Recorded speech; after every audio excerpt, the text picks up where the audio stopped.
Today's episode is the first in a series on direct booking. We've talked about this a lot in the past, but with the recent changes at Airbnb, it is more important than ever to diversify your marketing and your channels.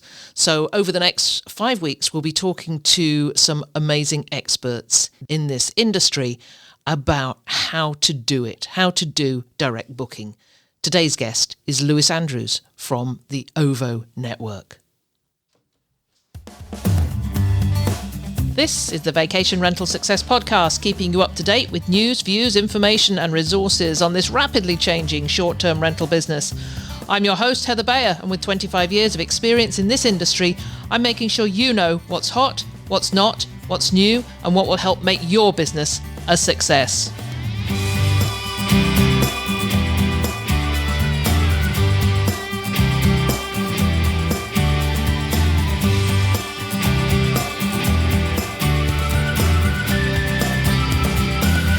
Well, hello and welcome to another episode of the Vacation Rental Success Podcast. This is your host, Heather Bayer, and as ever, I am super delighted to be back with you once again. So if you've been in this business for any length of time, you've probably asked yourself at some time over the last few years or decade or whatever, is it really possible to break free from the grip of the OTAs? And the advice that you may have been given over the years has changed. It's gone from this rah, yes, you can do it, back to no, it's just not possible to beat the Goliath, to where we are today. And I'm here to tell you that, yes, it is absolutely possible to break free from the grip of the OTAs. When we sold Cottage Link Rental Management back in 2022, 85% of our bookings were direct. And to be honest, that was, it was 20 years of working on that. And it didn't happen overnight. It did take years of strategy and brand building and guest relationship nurturing. But it proved one thing loud and clear, that direct booking works, and it really is worth the effort. And now with the recent shifts and algorithm changes happening over at Airbnb, the need to diversify your booking channels and take back control has never been more urgent. That's why I am kicking off a brand new series all about direct booking. I'm not waiting till the second week of February and Direct Book Day to do this. I'm doing this in late September and October to really give you a kickstart to get your booking strategy in place during the quieter months. So over the next 5 weeks, you're going to hear from some of the best minds in the industry, operators, marketers, and tech innovators, each one bringing practical, proven advice on how to build a direct booking strategy that actually does work. So to start us off today, I'm joined by Lewis Andrews from the OVO Network. It's a company that's achieved something that many hosts just only dream of. I mean, I did it, over 80% direct bookings, but in a competitive European market, no less. So Lewis is here with me today to share how OVO built a platform and guest experience that rivals the big OTAs. And he's also going to talk about why most direct bookings, or why he feels most direct booking websites out there are failing miserably. We get into what it really takes to build trust, designing a website that converts those lookers into bookers. That's an old chestnut, that one, converting lookers into bookers. But it actually means the same now as it did 20 years ago. And also, we're going to talk about creating the kind of hospitality that keeps guests coming back directly. So this conversation is packed with gold nuggets, and it's just the beginning. So mark your calendars for every Wednesday over the next 5 weeks and listen in.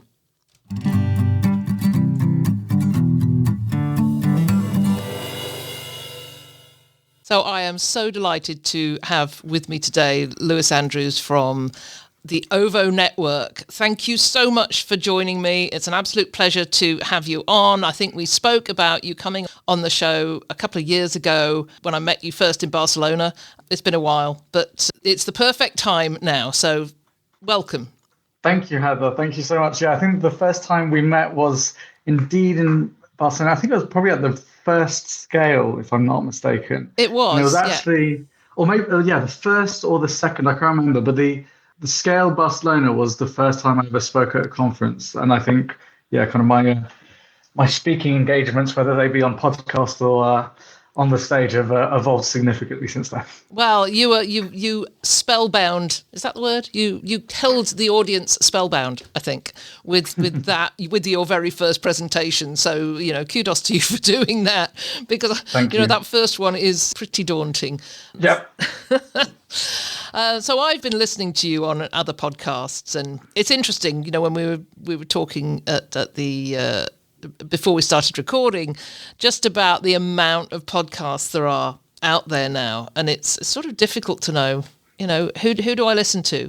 Where do I get the information I really need? And this is why I wanted to do this as a series on direct booking, and not just have them sporadically, throughout the next 6 months, but to have them one after the other over a period of five or 6 weeks, because we might add another one in at the end. And so that people can have a package. They can listen week by week by week by week, and at the end of it, they come out with a blueprint, hopefully, for how they can do direct booking, how they can start it, how they can do it better, how they can integrate it into their overall marketing and channel distribution. So we're starting with you. So you're up, okay? I would like to start with your history in the business. How did you, I ask everybody this, how did you get started, and what got you to where you are now? Yeah. I joined OVO Network around 2020, so during the heat of the COVID-19 battle. My father was one of the co-founders of OVO Network, and OVO Network was founded in 2008. So I've kind of very much been brought up in an environment which is surrounded by constant chit-chat of the short-term rental industry. Tim, my dad, was at the very first VRWS, which is kind of a Last Supper type of moment with all the forefathers and foremothers of the industry all together. I think that was in Barcelona in 2013 as well. So I was there. You were there. Yes. Well, there you go. Pioneering, as you do. So I've kind of been, my dad's a bit of a character, so I've kind of always been involved in conversations with him around short-term rentals, around business and things like that. Ended up lending a helping hand in 2020 during COVID, and he bit that hand off, and rather than letting me go, managed to pin me down and make me kind of take up the mantle as I'm doing right now. So I don't come from a short-term rental business background. I studied fine art at university, but I think that's helped me a lot in terms of my entrepreneurship and my creativity, which I think is something that we're definitely going to get into today.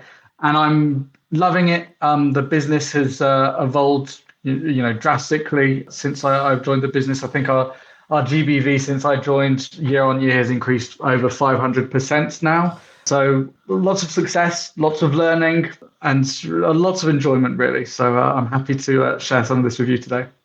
Yeah, it's all. I love hearing the stories where people have sort of been, some born and brought up in the business, but others, have been involved in a long time for a long time through hearing it around the kitchen table, and so many people have done that. And I love those stories. So tell me a little bit about the OVO Network. What is it? And how many properties do you have? And more importantly, what's your direct booking percentage? Yeah. So to answer the second question first, our direct booking percentage is between 75 and 80% historically. One of the reasons for that is answered by the answer to your first question. OVO Network is first and foremost a software solution. We provide two services, the first being a fully bespoke PMS directly to owners that wish to optimize the rental performance of their high-end rental business, a high-end chalet rental business. And then the second service is, again, a fully bespoke marketplace or booking platform called OVONetwork.com, where you can find our around 220 partner chalets, partner properties that are listed on that platform. And the platform attracts around 40,000 unique visitors per month.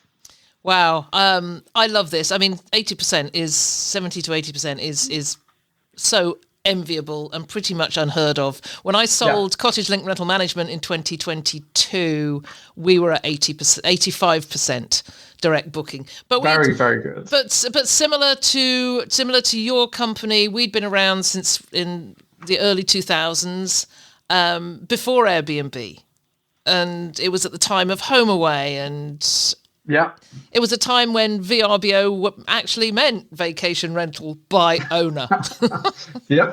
So I think for us, we started with direct bookings, and then perhaps, I know we dabbled in Airbnb for about 5 minutes, and then decided it really wasn't worthwhile at that time, and then came back to more direct booking. Now, I know since I've sold the company, they perhaps that percentage has gone down a bit because we're such a seasonal market, and the OTAs do pick up those fall, winter, spring months. Of course. But how did was your story the same with direct booking, or is it something that was built sort of incrementally over time?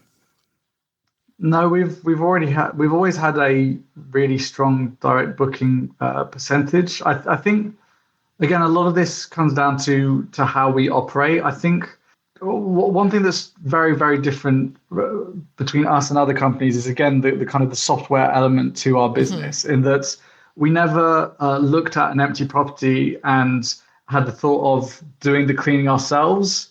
And therefore, we had much less of an operational kind of strategy around how to grow our business. It was first and foremost a software solution, and again, so one of those services is the platform. So and we charge for the platform as well. Yeah. So there's a real incentive for us to develop that side of the business, which in turn has kind of created a lot of autonomy around the way we've developed ourselves, because we've developed ourselves with the goal of having always a majority of our bookings coming through us direct. And I think a lot of that has then been influenced and then honed in on by us in terms of clearly defining our niche. And I think that's kind of like the number one foundation stone is when we started, we had quite a large variety of properties in the northern French Alps. So there were already ski chalets or chalets, because we're not just focused on winter. So they're chalets. There were kind of all types of standards of quality. So you could go from fairly low end to, at that point, trying to tap into high end, but probably not quite there.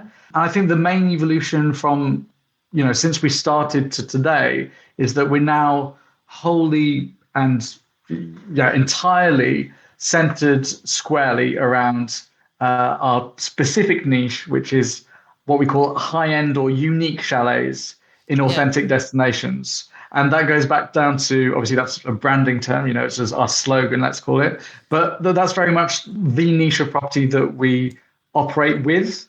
And that's what makes our strength. And that's what means that we can brand and market ourselves around that specific niche, which in turn obviously helps us massively in terms of targeting a specific type of clientele for that niche and therefore creating direct bookings. It's interesting you say that. I had Ashley Ching on the show from Inhaven recently, and she was talking about the report she's released, which talked about 5 pillars of the 5 foundational pillars of this business. And one of them was really that. It was about curating, not going for everything and anything, which I think we all do when we start out with. We've got to bring them in, but then actually taking that path to niche down. And clearly you feel that that's really an important pillar. Yeah, so I think on my first week out on the job, we were due to go and visit a lot of properties in the south of France, in the wine regions, and we would have signed them because we had loads of leads. This is during COVID, so it ended up not happening, but there was a decision quite early on that was made to pull that trip and say, no, we're totally diluting our offering here. And we already had at that time a couple of properties down in the south of France, but we also had properties in Bali as well, which are now no longer with us. And so there's it's a decision, it's a very clear decision from us to make sure that we're honing in on the niche rather than diluting the offering. Yeah, and that's such a great message to send, really, as we start this series, that following those pillars that Ashley mentioned. And I'll put the link to that podcast in the show notes, because anybody who follows those pillars is going to have more success at direct booking than not. Let's dig down a bit into this tech, because you've built your own. Yep. So what about those who can't build their own tech? You know, they're much smaller, and particularly at this time when there's going to be a lot of property managers out there looking for new PMS with the sunsetting of LiveRes and LMPM. And those perhaps who don't want to go to Streamline, which is where I guess Inhabit want that to happen.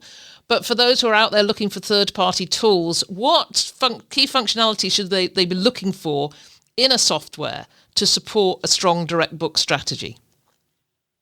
Good question, and I think it's an important question for everyone to kind of ask themselves that at the very start. If their intention is to develop a direct booking strategy or not, because I do, whilst I'm very much a champion of direct bookings, I'm actually really fond of a lot of the OTAs and can also totally understand why some businesses choose to not go down the direct booking path. But for those that feel like they do want that because they don't want to, quote unquote, build their business in somebody else's backyard, as we frequently say, I've got some kind of very simple notes on what I feel the answer to your question is. I mean, the first one is to get direct bookings, your website needs to work. And I know that may seem to some people like a cop-out, but it's really, really basic. And sometimes I do feel like some of the common sense stuff is the things that we actually don't pay attention to. So the website very easily and very fundamentally just needs to be functional.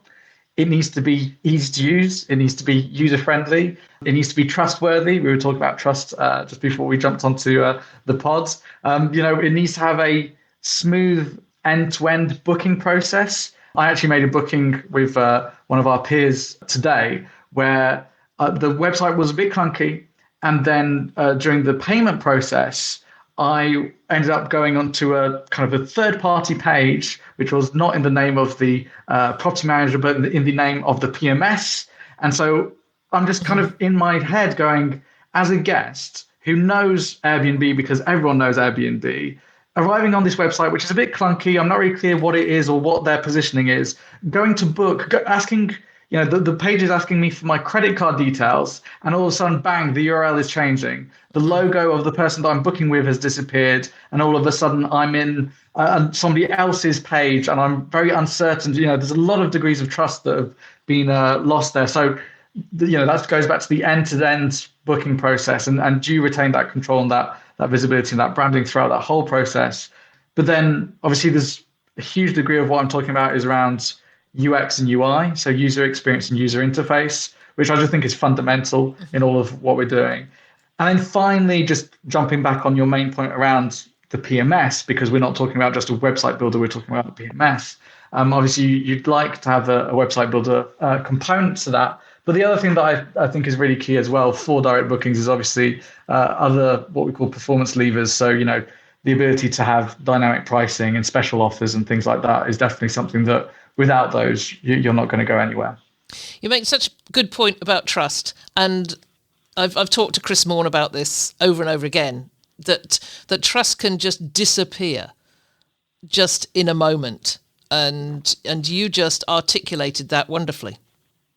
Yeah, and reasonably so. I think that at the end of the day, I say this all the time, we're in an industry which has become synonymous with Airbnb. The anti-short-term rental laws that have just passed in France are not called the laws anti-Airbnb, yet that's what every single person in France calls them, the anti-Airbnb laws. So we've become synonymous with this brand, and obviously there are other platforms that are just as significant in Booking and Vrbo. But again, we need to just be careful with regards to the trust, because they're a well-known brand, they will be trusted. Whereas we're constantly, that's the initial fight, is why should you trust me more than an Airbnb? And that goes back to communicating clearly on your value. And again, it goes back fundamentally to branding.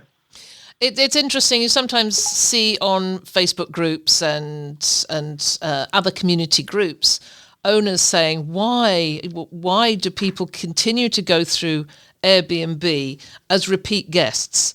They have a guest, they come and stay, they have a great time. The host will give them information on their direct book website, and then the next booking that comes in from them comes in from Airbnb again. So, and that speaks to what Airbnb has been able to do. And what the other, let's just not pick out Airbnb, but the other channels, Booking.com and Vrbo and others. I know you have plenty of others in Europe, but they have created that level of trust that people, when they were paying a service fee, which is beginning to disappear now, to be which is really one of the reasons for this entire series. Sure. But they were willing to pay the additional fee to stay within that trusted brand. So while we're talking brands then... sorry, Heather, I'll just interject slightly on one point, because it just made me think of this, is the final thing that I'll just add on top of all of this, and I think it's something that seemingly some people are still forgetting, is I'll just add mobile friendly to everything that I've just said as well, because I really feel like just listening to you talk about the main platforms, a big part of this is that guests will obviously have the apps, and I don't think we should all be developing apps because that would be a total nightmare. But one thing that's for sure is that again, the ease of use through mobile is amazing on, say, Airbnb, whereas so many of our websites are absolutely terrible on mobile. And I think, again, if you're looking to change PMS or website builder and you can't develop your own solution, just really make sure that they provide an equally good solution for both desktop and mobile. And then obviously the final tip would be actually do test bookings throughout the whole end-to-end process to make sure that everything does work as it should. Well, while we're talking websites, and you've mentioned a few things that make for a good website, is there anything we've missed? And to you, if you're going out, if you were to go to a direct book site and book, what would maintain that trust? And we know it's that consistency all the way through, so they're not sent to another URL, not sent to a third party. But what else would keep your trust in place? For me, it's all about not being a stranger. Okay, so what that means is that you need to understand who you're booking with. Otherwise, you'll just book with the platform that's celebrated and that's famous because they're de facto, they've won your trust already.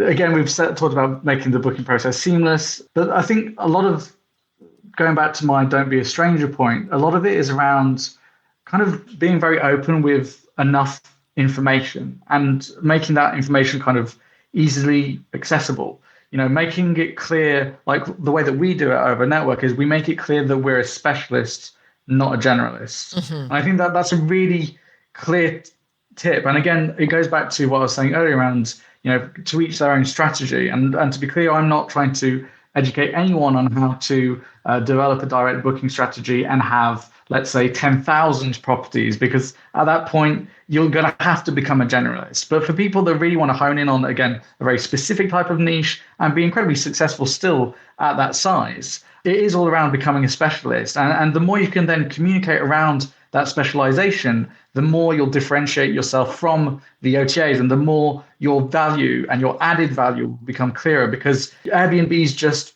a platform, fine. But if you're like really passionate about, in my own example, high-end properties, chalets, wooden old houses in the mountains, surrounded by nature with extra equipment, and the photography looks sublime, etc., there's no argument that they're going to come with us because we managed to convince them of that positioning the second, hopefully, they arrive on the website. Well, you've now made me put that on my bucket list again, coming back to Europe. It's been a while since I saw some French Alps, and yes, I'm yearning for it now.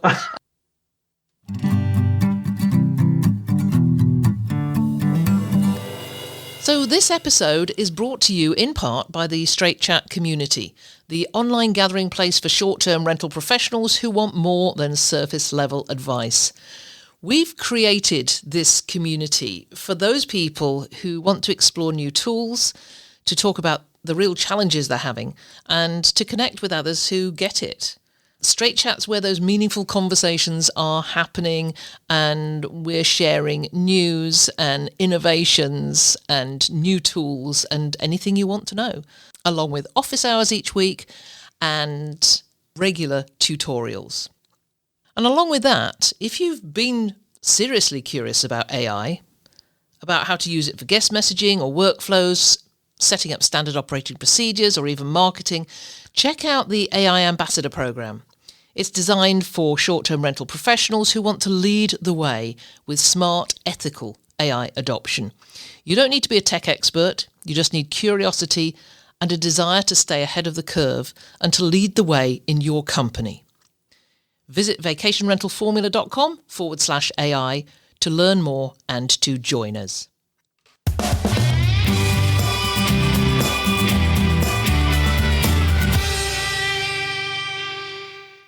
So what about brand identity? Is it important to build a brand identity across, all the social media platforms as well as the website? How much does that contribute to saying direct bookings? But it's all about trust. And I think this whole series is going to be about trust in the end. How do you get people to identify your brand as one they want to go with, even if it's a small one? I think for us, the way, because to be clear, I don't think OVO Network had a very strong identity when I joined the company. Our website was black and bright green. Our photos were already really good, and I think we were kind of one of the first companies to really take photography seriously. That's in part due to the fact that Tim did art studies when he was younger in photography, so therefore he's always been passionate about photography. But I've just got countless memories of sitting down in some of our meeting rooms at our offices and just having hugely long and in-depth brainstorming sessions around who we are. And some of those have been curated by external people. Some of them have been curated by people within my marketing team that have followed courses or that are following, guidelines that have been written by somebody else or that they've come up with themselves. But it's all around, asking ourselves. But I think also the questions that I find really fun when you're building out your own business. So, who are we? What do we do? Where are we good, for example? How are we better than our competitors or than the OTAs? What do we value? And we've asked ourselves so many of these questions to the point where, going back to identity, I think one of the things that's really important with regards to identity is that it's empowering. Okay, and what I mean by that is that we've, again, spent countless hours trying to define what our identity is. Maybe too much because we enjoy it. So therefore, we're not just doing it during work hours. We're doing it, at the bar, at the restaurant, after hours, which is even better, obviously. So we're asking ourselves these questions. And what that's meant is that we've ended up embodying our identity, which then in turn makes our identity believable. Mm-hmm. And whilst that's fundamentally really important for guests, I actually see it being way more important for owners, because whenever I meet owners now or partners and I go out into destinations and I meet with people and I try and build new relationships with them, I'm really quite passionate about who we are and what we do. And the only way for me to be passionate about it is by believing in it. And I believe in the values that OVO Network has and that we represent and the changes that we're trying to make, with regards to tourism in the area and our approach to tourism in the area and things like that. And, overall, I just love my job because of the fact that it aligns with my values and my identity. And when your business represents those same things, it also just makes it a pleasure to share those values with other people. And, again, I have countless examples of this, but when I'm talking to new partners or new owners about our business, it very quickly goes beyond just a simple business and it becomes a real conversation between two humans. And that's also something I really enjoy. You just lit up when you were talking about that. It reminds me, earlier this year, I spent a lot of time with Steve Schwab and Casago. We were reworking some of their foundational training for their franchisees, and Steve is all about culture. And Yeah. I got very deep into the Casago culture, and that's what you're talking about. It's you didn't use the word Totally. culture, but it's that was it. And you're sort of mirroring what he says about owners, that you've got to please your owners, and they have to be your priority.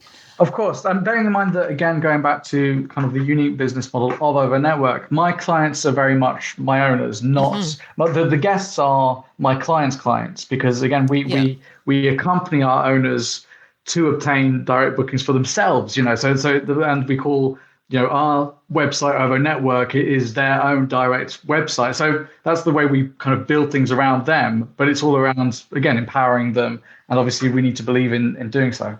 Yes, and you have to get those owners to trust you and to be loyal to you. And because that, from there comes referrals. Exactly. From there comes referrals, and also we're talking about longevity. I've had to, I actually had a quite difficult day yesterday because I ended up terminating 3 of our contracts yesterday, which never, ever, ever, ever happens. I think it's the first 3 I've terminated this year all came in one day, but it was simply because we realized that there were 3 owners that didn't quite align with our aspirations, and we weren't providing any bookings for them. So there was a disalignment, and we would have been better off just identifying before we even started working with them that we weren't quite aligned. Because again, there's not a problem with not being aligned, and we're really happy with that as well, actually. And I think that, just going back to trust, being able to say to somebody, you can work with us happily, but also maybe we're not the right solution for you. I think that builds trust as well. Yeah, it was Brooke Fouts' book. Did you? Were you in that book? I'm not in it, but I've read it. Yeah, you've read it. Vacation Rental Secrets, where he talked to 50 property managers, and that came across from almost every single one of them. And I sometimes, I talk to co-hosts a lot and to people who are starting out in the industry, and I will send them directly to that book and saying, read what these property managers are saying about selecting your owners and working with them as a partnership. Because if that partnership fails, then the business of that property fails. And I learned that, I would take on properties because I loved the property, and then realised very shortly after that it wasn't the property that mattered, it was the owner that mattered the most. Yeah, we evaluate, when we start a partnership, we evaluate the owner as much as we do the property itself. And again, it's not to make any judgment on the values of the owner. It's strictly to ask ourselves the question, do their expectations match ours? And do we feel like we're the right solution to provide this owner with the most value possible with regards to that owner's specific needs? So when owners come to you, do they, they're coming to the OVO Network, which is, as you say, it's a direct booking network, but I suppose almost OTA in itself. Yeah. Do they talk about the other platforms, and what do they bring with them in terms of their preconceived ideas? I think there's a really, really big part of education that comes with our business model. And I think that that's one of our main challenges today. Again, because we don't do the cleaning, and most owners are used to signing contracts with property managers, which effectively just means I've got a cleaner that also runs my Airbnb listing. Yeah. To be quite mean. So obviously for us to come in and say, we don't do the cleaning, we'll provide you with a fully bespoke PMS that will allow you to connect to OVO Network, the platform, which will generate 80% of your bookings, but also you'll be able to then distribute your property onto a huge number of other OTAs as well through the PMS. They appreciate the value, but at the same time, I think we offer them actually a lot of transparency with regards to our fees, whereas a lot of the times, simple things like Airbnb fees or distribution fees are sometimes or quite regularly hidden from owners as well. So there's kind of a whole, again, education aspect to what we try and do, because we try and deconstruct their preconceived kind of ideas of what it is to do our business, bearing in mind that it's so low entry. Anyone can create an Airbnb listing. So how are we better than anyone that simply just does that? But that's why, again, I think the triage and the assessment of which owners that we decide to work with or not is a huge part of what we do. And we could very easily be at 500 properties already if we didn't go through that process. But I value it so much because there's no point in my mind having 300 properties on my website that don't have market adequate pricing strategies, that don't have any availability, whose owners actually just want to rent 3 weeks per year. Maybe the owners aren't quite as friendly to our team as possible. There's just many reasons that mean that we're really quite selective, and I like that about the way that we work. So I know that people are going to ask this question, so I will ask it for them. You said you don't do the cleaning, and I know when we ran Cottage Link Rental Management for 20 years, we did not provide cleaning. So it's a similar model in that respect. How do you protect your reputation when all your owners are managing their own turnover, changeover services? And I can hear that question already in my ears. Of course. And I've got the answer. But I think before I answer, I'll just point out the fact that I really fundamentally believe that it's not the same job. Optimizing rental performance and making sure that you provide an excellent stay for a guest and excellent level of cleaning is not the same job. And I really fundamentally believe in that distinction. And I think that virtually, a huge majority of people do not make that distinction. They do all in one. And I think that it means that they are not able to provide a satisfactory level of service in either. But I'm obviously totally biased. Going back to the quality question, OVO Network's the longest running professional superhost on Airbnb in France. We've won so many awards at the Airbnb Pro events. They've stopped giving out the award because we just win it every year, which I'm really annoyed about. We've got an average rating of 4.8 something. We were, a couple of years ago, we were the second highest rated professional host on Airbnb in the whole of Europe. So we do fantastically well with regards to guest satisfaction. And it is always the question of, but you don't even do it. Like, you don't do any of the things that should contribute to this yourselves. And that's where my answer's fairly simple. And I've given a whole conference on this, which I think is on YouTube.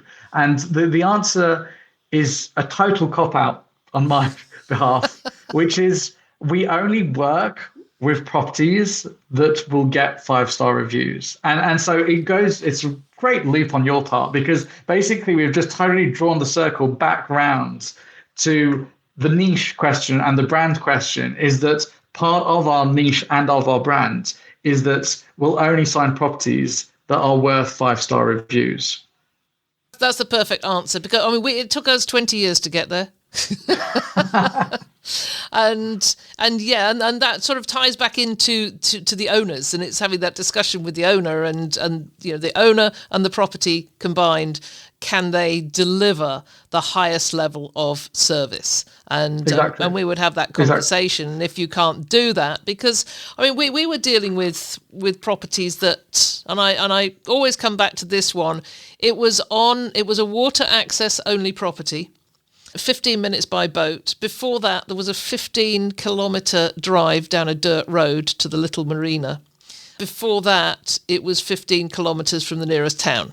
So, wow. It was not. So their cleaning services came from around the lake. The owner would bring in this. It was a 7-bedroom property with no internet. With nothing. It had a sounds amazing. It was an astonishing property if you wanted a true getaway. But the owner had to provide all her own cleaning services, and she had an army of kids that came in at the weekend, and she would direct them. And we got these constant 5-star reviews because she was just like an army sergeant major. And that's what you've got to be. And I think that is, going back to one thing that we definitely try to do is that although we don't provide the cleaning and the welcoming ourselves, we very much see it as a three-pillar relationship. We've got the owner in the center, or as the main pillar. We've got us here as pure performance experts, and then we've got the what we call the concierge, or the property manager, who is there to be the on-the-ground service, welcoming, upsell, cleaning, etc. And again, we just really try and more so actually try and work with people that are just real professionals as well, and work at, in collaboration with us, because they understand that were they to do the commercialization or the letting out fully on their own instead of ourselves and the owners, it just wouldn't be as good, and they'd just be over their heads, and the calendars wouldn't be as full as they are currently. So we really try and get people to buy into that kind of three-pillar relationship. And then obviously at the heart of all of this is guest satisfaction and making sure that guests have the best time possible. Well, you clearly got the formula right. Let's go back to, those people who are currently heavily reliant on OTAs, and for the purposes, of this series, they're listening to this because they're thinking, I'd like to break free. Yeah. What advice do you have for them? And, what give us a realistic couple of first goals they can go for. Yeah. I think obviously the very simple first goals are website visits and unique brand searches. I understand though that that's really quite difficult to obtain or to quantify, but I really don't think that this isn't a question of over complexifying things here. I really don't feel like we need to reinvent the wheel. I think that it's actually just sometimes, because though a lot of people are busy with their hands getting dirty by other stuff, we just don't ask ourselves, again, a lot of the common sense questions, and the answers are there. You're aiming for more visits, and you're aiming for unique brand searches within search engines, and start by that. Start by the very basics, and that can come through smaller marketing initiatives or bigger marketing partnerships. I think that again, the other thing that I would recommend as well, though, is whether the focus for the people that are about to kind of embark on this journey is whether they want to focus on guests or owners. I mean, for our and to perhaps not do both at the same time. Just to be really clear, OVO Network historically has focused such a huge majority of our work on massively concentrating all our marketing efforts, because obviously branding is marketing, on digital guest content creation. We've had a blog for a very, very long time, which first and foremost is there for SEO reasons, but which has allowed us to have really, really good ranking and positioning for a lot of our key keyword searches. And obviously that in turn is only achievable by the fact that we've, again, specified what keywords are relevant to our niche, and therefore just totally focused on just optimizing those ones, meaning that you'll find us for chalet with swimming pool, you won't find us for house in France. Yeah. Obviously, when you've got only chalets with swimming pools, it's way easier to specialize in that.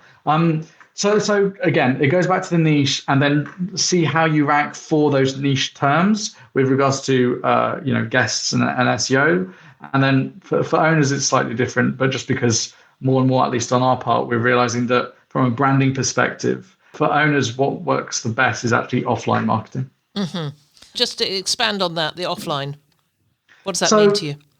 So what it means is that, again, going back to the way that we position ourselves with guests, we're extremely successful in Google. Anyone in France can type in some of our keywords and will land instantly on our page. You could go to one of our properties in the French Alps and walk around for the whole afternoon knocking on doors of neighboring properties to some OVO Network properties, ask the neighbors, what is OVO Network? And they'd go, I have no idea. Is it an electricity company? And therefore, that's kind of where the offline comes in, is that more and more what we're trying to do from an owner's perspective, and just from a general, again, it goes back to the values perspective, is trying to develop our local presence in resorts, in destinations, by holding events and get-togethers and establishing partnerships and sponsorships and things like that. And we've realized that the more we're just present in resort and showing that we're acting in the best interest of the local communities. That's actually what makes people believe in us, and again goes back to trust, and trust us to therefore help them optimize their rental performance. Yeah, and you speak to something that's really important to a lot of people who are trying to do this now, that it's being local, being involved in the community, being a part of the community stands them out apart from the companies that are scaling across multiple destinations. There is a vast difference between actually being there and not just having your co-host who, as you said, perhaps a little uncharitably, the cleaner who is now managing the property. It's more than just having a co-host in the area. Yeah, no, and I think it goes back to authenticity. And, we say unique chalets in authentic destinations. It took us about 7 different workshop sessions to come up with that strapline. It's like the words are really like we thought long and hard about them, and authenticity is key, especially, I don't want to open a can of worms, but especially in this day and age, I just think it's going to become more and more and more crucial to have that authenticity. And you can't be any more authentic by, again, just seeing people face to face and believing in what you're trying to sell them. Yeah, exactly. I'm working with a client in California at the moment that has been in her area for decades. Her family were in the area from the 1800s, and just saying that is such a powerful.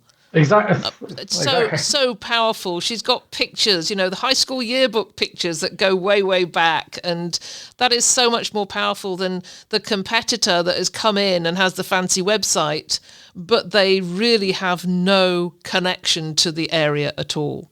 Exactly. And I think more and more, with the consolidation that we're seeing all over the world with regards to short-term rentals, I think that for the smaller operators to continue to be able to survive and make a living, it is to kind of hone in on that authenticity, because that is the main differentiator. This has been such a great conversation, Lewis. If you've got something that you would, last thing that you would like to share with this audience who may be looking to break free from the OTAs, what would you, you can do 1, you can do 5 if you want. Okay. I think the main thing, and this goes actually back to some of the other questions that you'd got on your list, but I think there's a real question when it comes to direct bookings and size. And I think that frequently and maybe a lot of the listeners that you'll have for this podcast will kind of look at this and go, I'm too small, or I'm too busy to ask myself these questions. And actually, I'm fine just being totally 100% dependent on Airbnb, and I'm fine, and I've not got the time to worry about this. But again, that's fine. But I really would push back on the idea that anyone is too small, because I actually think that the smaller you are, the easier it is to really define what you want your niche to be. We've had to, over the process of defining what our niche is, we've had to cull a huge proportion of our properties because they did not correspond to that niche. If you kind of have the objective clear from the start, it's much easier. The only one warning that I would just kind of say as a parting message is, we're talking about USPs here, unique selling propositions, and whilst it's really important to define what your USP is and what your niche is, make sure that it is still of interest to people. So don't start, creating a short-term rental platform just with properties that have exclusively green and orange walls, because nobody is actually interested in that whatsoever. So find the right niche, but find your niche, and you can do that at any size. Yeah, that's perfect. Was that it? It was. Well, thank you so much for contributing to this series. It's a great start. I love what you're doing. It's such a unique model, and you're clearly doing it really, really well. I would have loved. You're in Manchester for Scale in November, aren't you? I am. Yes. Yeah, I would have loved to have been there, but sadly, I will. That now I do have one more question. Because I can't. I will be in Las Vegas for an AI for Business conference. Amazing! How does AI fit into your whole business right now? What are you using apart from any third-party products? What are you and your team using in terms of AI at the moment, and how impactful is that? Yeah, that is the most important question, I think, over the next coming years. My simple answer is we're not using anywhere near enough. We're using it in terms of our processes and how we communicate with people, and obviously summarizing meetings and actions and helping us as, we're using tools to help us reflect and decide and things like that. But there's a huge wave that's on its way, and there's a real risk that quite soon all property managers are going to be under a severe threat from not only the OTAs that have fully integrated AI, but also the PMSs that will have fully integrated AI and that will be able to do our job just as well, fully and directly to the owners. So we definitely need to wake up on that front and figure out where we stand, because there's danger ahead. Yes, indeed. This is becoming the core of my business now, is AI audits and implementation and consultancy. So it's now a question I am slipping in at the end of every conversation, because how people are using it. Thank you so much. I won't be in Manchester, sadly, so I won't see you there. But hopefully at a conference somewhere in Europe next year. Amazing, cool. Thank you, Heather.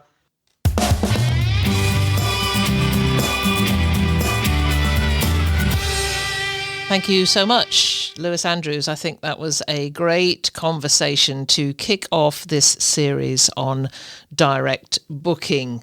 70 to 80% direct booking for their clients, for their owners, is just amazing. And, it's something we can all aim for, regardless of what our model is. And that was such a good conversation, because it opened up the fact that we don't all work with the same short-term or vacation rental model. I do remember years ago being confronted because I said that we, as a property management company, which we're more of a rental management company, we dealt with the marketing, we dealt with the owners who gave us their properties and we booked them, but we did not do the cleaning and we didn't do the welcome and guest experience. So very similar, in fact, to the OVO Network model. And we didn't have our own booking software, but there were definitely some similarities there. And it was very, very successful. And we got to 85% direct booking on that model. So, regardless of what your model is, you can do this thing. You can work towards building out that trust with guests who are looking for a specific property. I loved what Lewis said about niching, just going for a very specific type of property in a single area, rather than trying to scale out as much as you can. And I know we tried that. We did try scaling, and it did not work. It comes back to what Ashley Ching was saying in our earlier podcast about, you can choose 2 out of 3 of service, scale or profitability, but one will suffer when you choose the other 2. So if you go for scale and profitability, you're likely to lose out on service.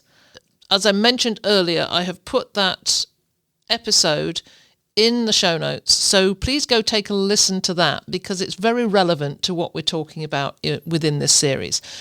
So next week we have Humphrey Bowles from Truvia, and Humphrey's going to be talking about his views on direct booking, and particularly the issue of building your business on rented land, which again is something that Lewis brought up in this episode. So look out for that. Don't forget to check out the Straight Chat community, where we talk about AI and getting more into different types of AI in your business, understanding what it can do for you, whether it's just a simple level 1 style of AI where you're just understanding the platforms, all the way through to level 5, which is having a complete operational system within your business that is foundationed on AI.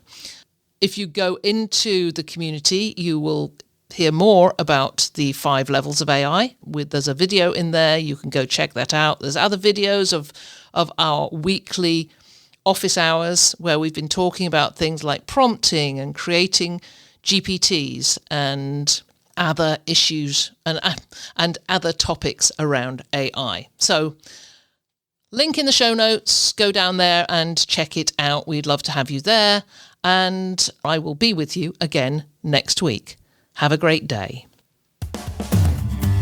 It's been a pleasure as ever being with you. If there's anything you'd like to comment on, then join the conversation on the show notes for the episode. Love to hear from you, and I look forward to being with you again next week.